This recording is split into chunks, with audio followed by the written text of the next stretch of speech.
जाति ने पूछो साध की, पूछ लीजिए ज्ञान, मोल करो तलवार का, पड़ा रहन दो म्यान। प्यारे बच्चों, सुप्रभात। आओ हिंदी व्याकरण और हिंदी भाषा सीखें कार्यक्रम में आप सबका हार्दिक स्वागत है। प्यारे बच्चों, आज हम NCERT द्वारा कक्षा 8वीं के पाठ्यक्रम में शामिल कबीर की साखियाँ नामक पाठ के अभ्यास के प्रश्नोत्तर एवं महत्वपूर्ण बहुविकल्पी प्रश्नोत्तर सीखेंगे। प्यारे बच्चों, आइए पहले कबीर की साखियाँ नामक पाठ के अभ्यास के प्रश्नोत्तर सीखते हैं।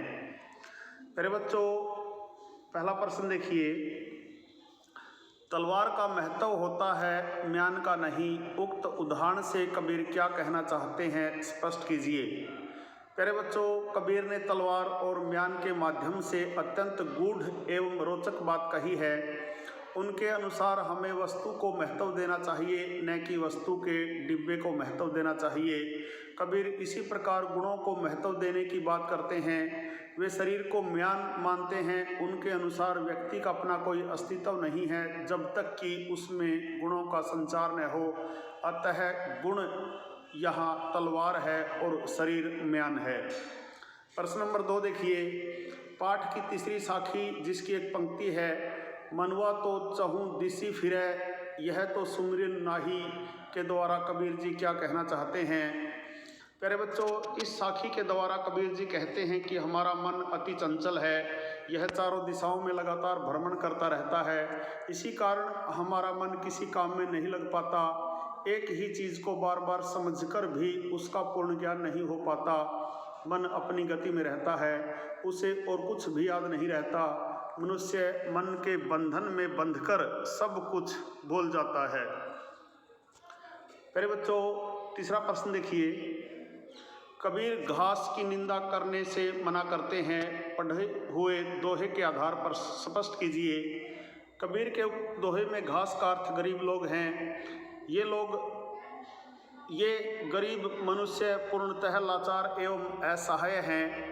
कबीर के उक्त दोहे का संदेश है कि हमारी निंदा करने वाले मनुष्य यदि हमारे साथ रहेंगे तो वे हमें अपनी त्रुटियों से अवगत करवाते रहेंगे। तब हम इन त्रुटियों को दूर कर अपने जीवन पथ पर आगे बढ़ सकेंगे। निंदक सदैव दूसरों को आगे बढ़ने की प्रेरणा देते हैं। कबीर के दोहे का सीधा और स्पष्ट संदेश निंदक द्वारा दोष बताकर प्रेरणा देना है, इसलिए वे घास की निंदा करने से मना करते हैं। प्यारे बच्चों, प्रश्न नंबर 4 देखिए। मनुष्य के व्यवहार में ही दूसरों को विरोधी बना लेने वाले दोष होते हैं, यह भावार्थ किस दोहे से व्यक्त होता है।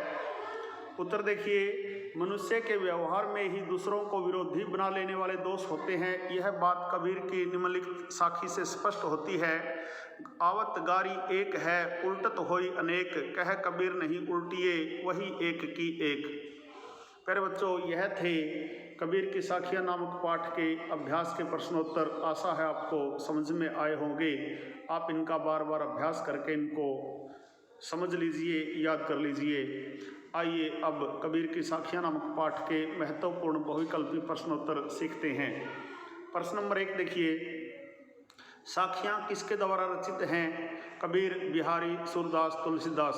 प्यारे बच्चों, साखियाँ कबीर के द्वारा रचित हैं। साध को क्या नहीं पूछना चाहिए या साध की क्या नहीं पूछना चाहिए?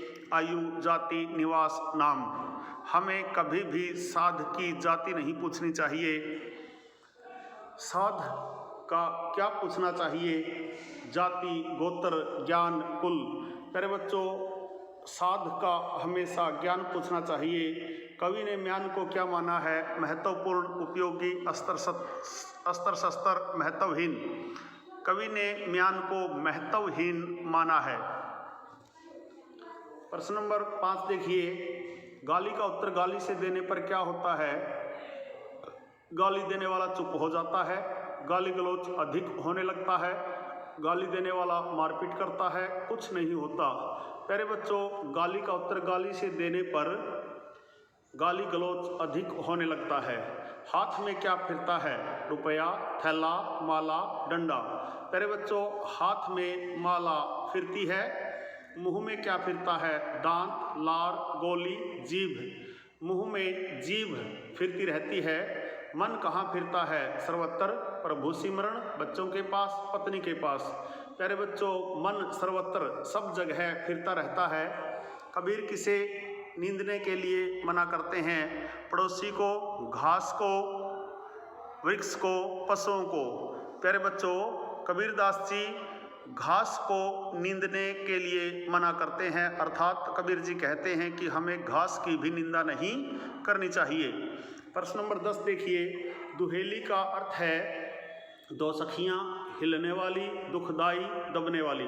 प्यारे बच्चों, यहाँ दुहेली का अर्थ है दुखदाई। या आपा को डारी दे में आत्मा आपा है, या आपा को डारी दे में आपा है, बड़ी बहन, अपनापन, स्वाभिमान, अहंकार। यहाँ आपा का अर्थ अहंकार से है। संसार में किसका कोई शत्रु नहीं हो सकता। जो शीतल मन का होता है, जो अहंकारी होता है, जो क्रोधी होता है, जो बलवान होता है। प्यारे बच्चों, संसार में जो शीतल मन का होता है उसका कोई शत्रु नहीं होता। मनुआ तो दहूं दिसी फिरे में अलंकार है, उपमा, अनुप्रास, रूपक, यमक। प्यारे बच्चों, दहूं दिसी में द की आवृत्ति के कारण अनुप्रास अलंकार है। तलवार का क्या अर्थ है? वृक्ष, पतवार, तलवार, रविवार। प्यारे बच्चों, यहाँ तलवार का अर्थ है तलवार। प्यारे बच्चों, यह थे कबीर की साखियाँ नामक पाठ के महत्वपूर्ण बहुविकल्पीय प्रश्नोत्तर। आशा है आपको अच्छी प्रकार से समझ में आए होंगे। प्यारे बच्चों, आज का यह छोटा सा वीडियो जिसमें हमने कबीर की साखियाँ नामक पाठ के अभ्यास के प्रश्नोत्तर और महत्वपूर्ण बहुविकल्पीय प्रश्नोत्तर सीखे, आशा है आपको समझ भी आए होंगे। प्यारे बच्चों, आज का यह छोटा सा वीडियो यदि आपको पसंद आए तो इस वीडियो को लाइक, कमेंट और ज़्यादा से ज़्यादा शेयर ज़रूर करें। प्यारे बच्चों, यदि आप वास्तव में हिंदी व्याकरण और हिंदी भाषा को सीखना चाहते हैं तो आप मेरे YouTube चैनल संगम टीवी हिंदी व्याकरण को सब्सक्राइब जरूर करें और वीडियो पर दिए बेल आइकन को जरूर दबाएं, ताकि संगम टीवी हिंदी व्याकरण पर पढ़ाए जाने वाले पाठों का सबसे सरल और सटीक विश्लेषण YouTube पर अपलोड होते ही उसका नोटिफिकेशन सबसे पहले आपके पास पहुँचे। प्यारे बच्चों, खुश रहें, मस्त रहें, योगा करें, स्वस्थ रहें। आपका दिन, आपका जीवन सदैव मंगलमय हो।